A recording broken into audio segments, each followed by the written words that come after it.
जानू बाबा जो मुर्दों के अलावा हर जिंदा शख्स को हंसा देता है और सबको डुला दिए, मामला कैसे पेश आया? मेरी फैमिली मुझे CMH ले गई। उन्होंने कहा कि सीधी बात है, अगर आप पे करेंगे आपको एडमिट करते हैं। छोटी बेटी है, उसके लिए ना मैंने जहेज के पैसे जो है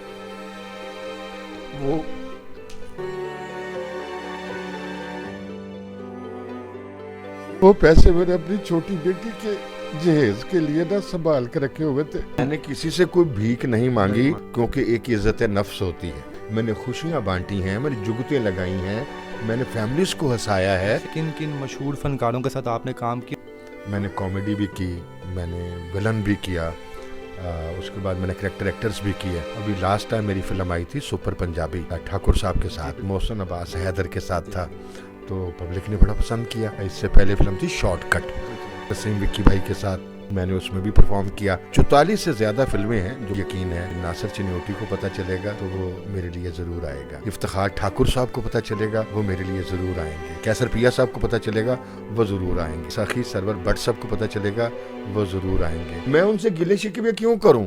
उनको पता ही नहीं है कि बाबा बेचारा किस हाल में है। जो बच्ची के लिए जमा पूंजी थी, अगर मुझे पता होता तो मैं मरना कबूल करता। मैं कहता कि मैं मर जाता, लेकिन बेटी के लिए जो मैंने जमा पूंजी जमा की है वो बेटी के लिए हो। मैं दोबारा जंग लड़ूंगा, मैं दोबारा जिंदगी में वापस आऊंगा। मेरी टांग कटी है, मेरे इरादे नहीं कटे।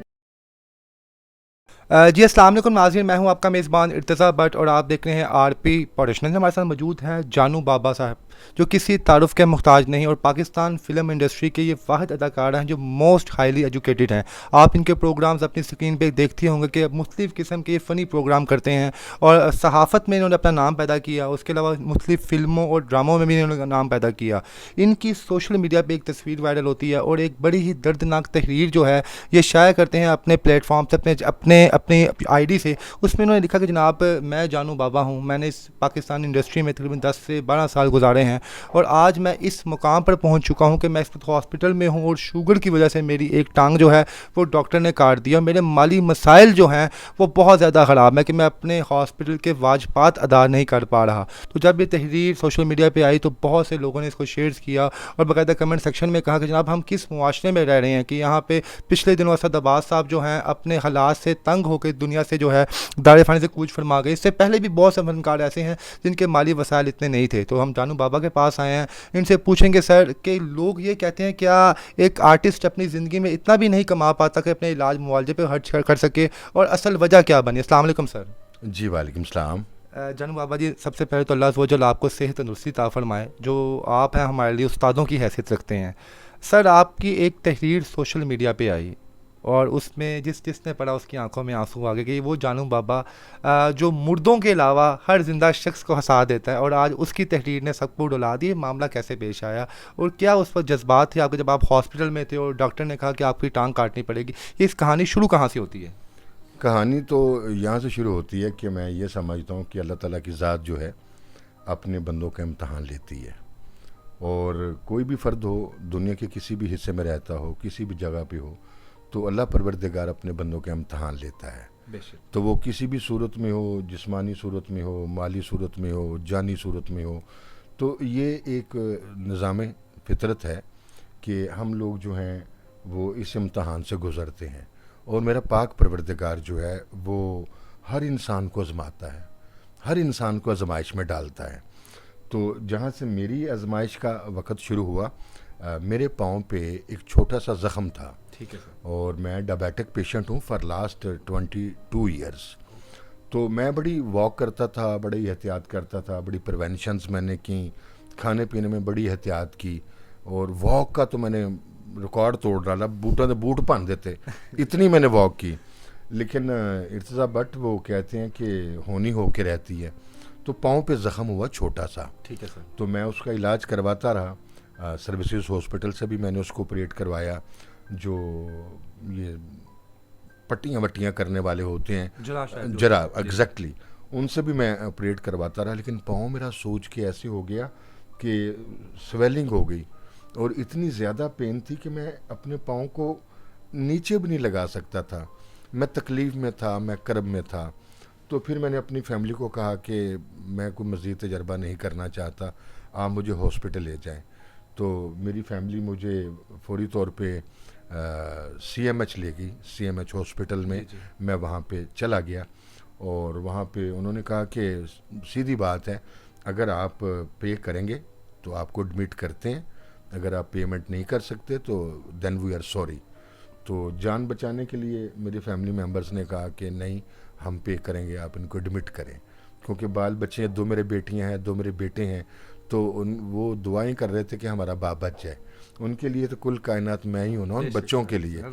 तो मैं फिर हॉस्पिटल में एडमिट हो गया और मुझे कतन अंदाज़ा नहीं था कि इस कदर एक्सपेंसिव एक्सपेंडिचर्स होंगे कि मतलब मैं कैसे बयान करूं। मेरा यही तवक्को थी कि लाख 1.5 लाख में। यानी कि आपकी जितनी रेंज जो जमा पूंजी आपके पास है इसमें इसमें आप पे कर जी देंगे जी वो। जी, जी। मेरा यही अंदाज़ा था कि लाख 1.5 लाख में ये हो जाएगा। और मैंने ना अपनी छोटी बेटी के लिए, जो मेरी छोटी बेटी है, उसके लिए ना मैंने जहेज़ के पैसे जो हैं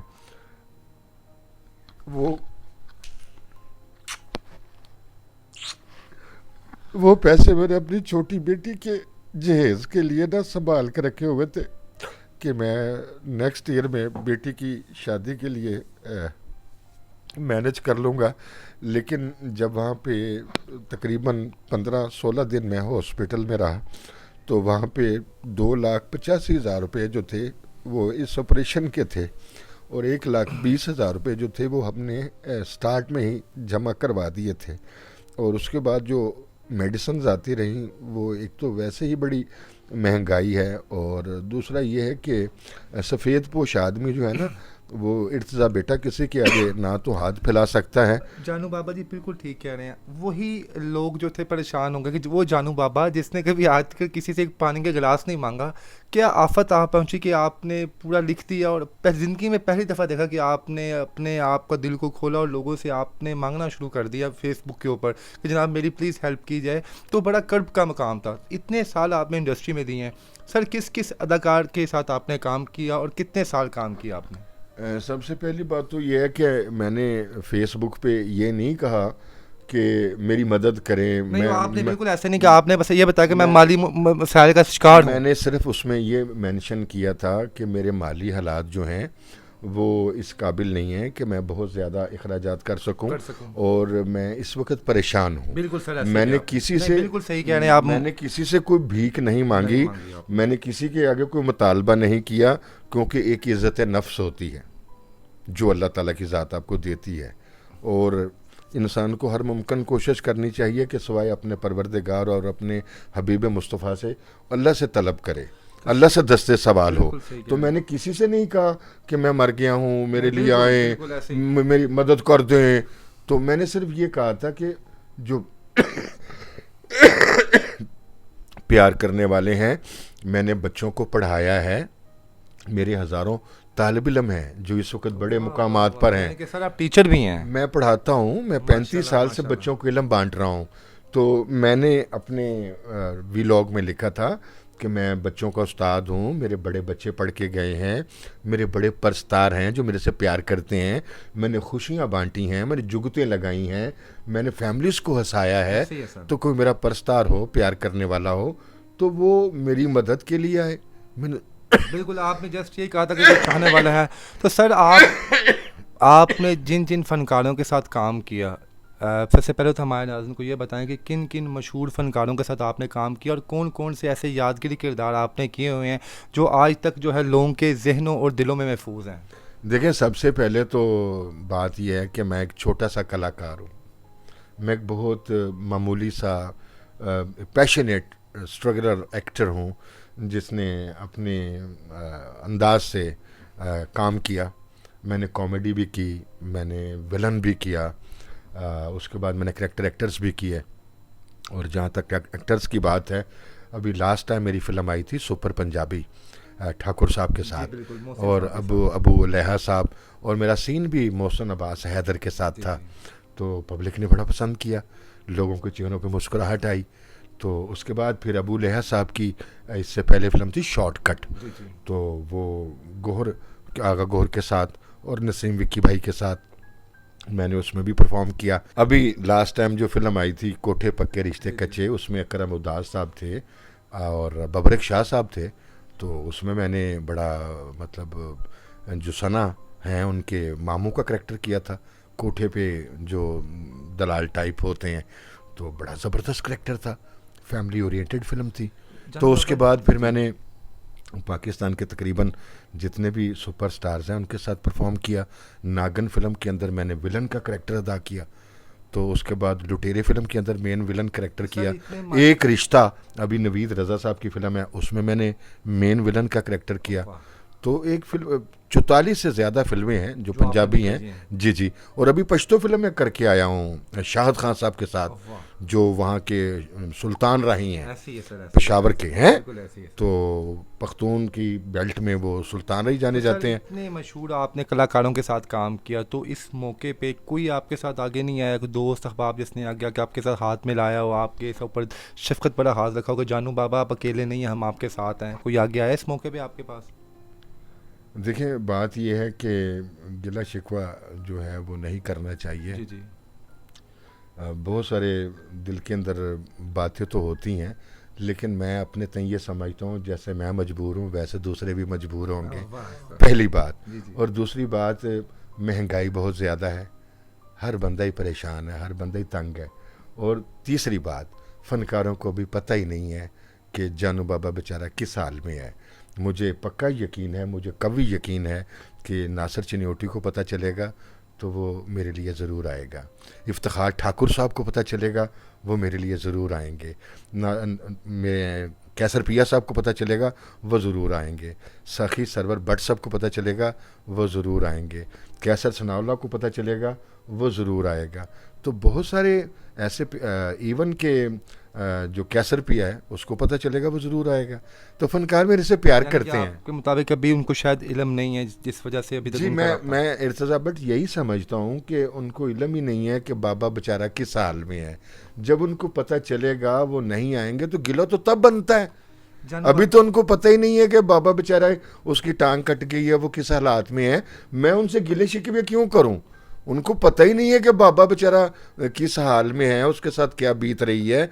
जब ये बात उन तक पहुंच जाएगी फिर वो नहीं आते, गिला तो तब बनता है। बिल्कुल ऐसी है सर, सही जी। तो जानी बाबा जी, आप इस वाक़ये के बाद, इस ऑपरेट के बाद आपकी लाइफ ऑफ कोर्स मुतासिर तो हुई होगी, क्योंकि आप जॉब पे भी नहीं जा रहे, जो आप किसी चैनल में आप जॉब करते थे एंकर की वो भी नहीं कर रहे। तो अब क्या सिलसिला है? आपकी मेडिसिन पे कितना खर्चा आ रहा है और डेली की अब कितनी अद्वियात जो हैं उसका खर्चा इस पर आ रहा है जो आप ले रहे हैं?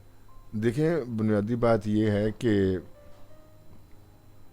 जिसका कोई नहीं होता ना उसका अल्लाह होता है, उसकी परवरदिगार की ज़ात होती है जो उसका बाजू बनती है। और दुनिया में अहले दिल भी होते हैं, दुनिया में बहुत सारे इंसानियत नवाज लोग भी होते हैं और दुनिया में बहुत सारे प्यार करने वाले लोग भी होते हैं। चलें ज़्यादा ना सही, कतरा कतरा करके वो दरिया बन जाता है, कूज़ा भर जाता है। तो जितने मेरे प्यारे दोस्त हैं, मैं किस किस का नाम लूँ, एक लंबी दोस्तों की लिस्ट है जिन बेचारों ने अपनी वो पॉकेट में से मुझे पैसे भेजे हैं। और यकीन जानिएगा इर्तज़ा बेटा कि मैं ये समझता हूँ कि मेरे लिए उनका 100 रुपया भी जो है ना वो 1 लाख के बराबर है कि उन्होंने बेचारों ने दवाई के लिए ये चीज़ों को मैनेज किया कि बाबा जी ये आपको इजी पैसा, वो क्या मैंने तो बनाया नहीं है, बेटे का अकाउंट है उसमें वो बेचारों ने भेजे कि बाबा जी आप मेडिसिन ले लीजिएगा, कुछ चीज़ ले लीजिएगा। जो दोस्त आया बेचारा खामोशी के साथ मदद कर गया। तो लेकिन बात ये है कि जो तकलीफ़ और करब का आलम होता है ना, उसमें एक मजबूत हाथ चाहिए होता है जो आपको सपोर्ट करता है, जो आपकी पुश्त पे होता है। तो मेडिसिन तो एक्सपेंसिव है बेटा डेफिनेटली। और जहाँ जिस चैनल पे मैं काम करता था उन्होंने भी कोई सुनवाई नहीं की, उन्होंने भी कोई मैं मतलब हो सकता है वो कर रहे हैं, नहीं किया अभी तक। हाँ अभी तक हो सकता है वो कर रहे हों या मैनेज कर रहे हों या उनकी प्लानिंग हो, लेकिन राइट अवे मेरे इल्म में नहीं है। और अभी तक जो भी किए आपने और आपकी फैमिली ने, और जो चंद पुरस्कार आपके हैं जो आपके साथ टच में हैं, उनकी बदौलत ही आपने सर। जी जी बिल्कुल ऐसे ही है। फैमिली ने और चंद एक दोस्त अहबाब ने खामोशी के साथ कोई थोड़ी सी हेल्प की है, तो ये हॉस्पिटल के ख़र्चों वर्चों से निकल के आया हूँ। वगरना अभी अभी तक आप ओवरऑल कितना खर्चा जो है हॉस्पिटल में पे करके आ चुके हैं? ये तकरीबन बेटा 3.5 लाख से ज़्यादा है। ठीक और है। मेडिसन जो हैं वो निकाल के ये ये वो खर्चा है जो हमने जमा करवाया है। तो बाकी मेडिसन की तो शुमार ही नहीं है। बाकी जान बच गई बेटा, यही बहुत बड़ी बात है। जानू बाबा जी, जैसे भी आपने बताया कि अस्पताल के बिल जब आपके पैसे नहीं थे तो आपने अपनी बेटी के जहेज़ के पैसे हैं वो वहाँ पे निकाले आपने, तो उस वक्त आपके दिल में आया नहीं कि आप किसी से मांग लें कि ये पैसों को आप ना लें, कि एक बाप के लिए जो बेटी की 1 रुपए की चीज़ भी होती है वो अमानत होती है उसके पास? देखिए, सबसे बड़ी बात ये है कि जब हादसा तुरुनमा होते हैं ना, तो कोई भी हादसा किसी के साथ भी, किसी मुकाम पे भी किसी के साथ हो सकता है। हम ज़हनी तौर पर तैयार नहीं होते। और बाकी जो मुसीबत में, तकलीफ़ में मेरे परवरदिगार ने डाला, बेशक इस तकलीफ़ से वही निकालने वाला है। और जो बच्ची के लिए जमा पूंजी थी, अगर मुझे पता होता तो मैं मरना कबूल करता। मैं कहता कि मैं मर जाता, लेकिन बेटी के लिए जो मैंने जमा पूंजी जमा की है वो बेटी के लिए होती। क्योंकि बेटियां जो है ना, आप सोच नहीं सकते कि उनके लिए आप कैसे जोड़ते हैं। बिल्कुल ऐसे ही है। तो बेटी का जितना भी था वो सारा इन्होंने मेरी जान बचाने के लिए, वो बेटी के हिस्से का भी सारा जो पैसा देना था वो ऑपरेशन में लगा दिया। और बंदा बेटा किससे मदद मांगे? अल्लाह के सिवा कोई मदद करने वाला नहीं है। सगे बहन भाई नहीं बेटा आते तो आप किसी से क्या बात करेंगे, किससे फरियाद करेंगे? मेरा रब भी सुनने वाला है, मेरा रब ही वसीला पैदा करने वाला है, मेरा रब ही मुसब्बल असबाब है, वही सब कुछ करता है। तो बाकी जो सूरत हाल है, मेरी जान बच गई है तो बेटी के लिए भी कोई अल्लाह ताला की ज़ात आसरा कर देगी, पाक परवरदिगार। तो बस यही परवरदिगार से दुआ है कि मेरी सांसों को सलामत रखे। मैं दोबारा जंग लड़ूंगा, मैं दोबारा ज़िंदगी में वापस आऊँगा। मेरी टांग कटी है, मेरे इरादे नहीं कटे। बिल्कुल। तो मैं इंशाल्लाह ताला विल फाइट इन फ्यूचर, और मैं काम करूँगा और दोबारा दुनिया की ये भागती हुई तस्वीरों में, लोगों में शामिल होके अपनी फैमिली के लिए, बाल बच्चों के लिए रिज़्क कमाऊँगा। जी नाज़रीन, आपने जानू बाबा की कहानी इन्हीं की ज़ुबानी सुनी, तो हम स्क्रीन पे एक नंबर चलाएंगे, वो इनके बेटे का नंबर होगा। उनके आप लोगों को पता है कि हमारे हुक्मरानों से आप किसी चीज़ की उम्मीद ना रखें। इससे पहले असद अब्बास साहब थे, उनके पास मोहसिन नकवी साहब खुद गए, वज़ीर आला पंजाब, उनके सर पे दस्ते शफ़क़त रखा कि हम आपका इलाज करवाएंगे, लेकिन अफसोस कि वो बंदा तो इस दुनिया से चला गया, लेकिन इलाज उसका नहीं हो सका। इसलिए आप अगर चाहते हैं कि आप जानू बाबा के चेहरे पर ऐसे ही मुस्कुराकर देखें और उनको दोबारा फील्ड में देखें, तो इनके जो मेंशन नंबर है स्क्रीन के ऊपर, आपका 1 रुपया, 10 रुपये, 5 रुपये इनके चेहरे पर मुस्कुराहट ला सकते हैं। और हमें यकीन है कि हमारे जो पाकिस्तानी हैं, बहन भाई हैं, वो एक दूसरे का बहुत एहसास करते हैं। तो आप जानू बाबा के साथ जितना हो सकता है उतना करें और इनके लिए दुआ करें कि अल्लाह वजल इनको जो है सेहत याबी अता फरमाए। क्योंकि अगर ये दोबारा जो है अपनी फील्ड में दोबारा एक्टिव होंगे इंशाल्लाह ताला, इनकी अगर मसनूई टांग लगेगी, उसका भी हर कोई शख्स भी अगर इसकी ज़िम्मेदारी उठा लेता है, जिसको अल्लाह पाक ने तक नवाजा हुआ है कि जनाब उसके घर लहर बहर है, तो इनको मसनूई एक टांग लगाएं। और जैसे इन्होंने बताया कि इनकी बेटी का जो इशू है उसके लिए भी आप लोग कुछ कर सकते हैं, तो आपकी मेहरबानी है। वो जानू बाबा ने 15 साल हमारे चेहरों पर मुस्कुराहटें बिखेरी हैं और इसके साथ साथ वो हज़ारों बच्चों को जो है इस वक्त तलीम अच्छी दिलवा चुके हैं। तो मेरी यही उम्मीद है और यही दुआ है आप लोगों से कि आप इनके ज़रूर इस मुश्किल टाइम में काम आएंगे। इसके साथ ही अपने मेज़बान और हमारे मेहमान जानू बाबा जी को इजाज़त दीजिए। अल्लाह हाफ़िज़।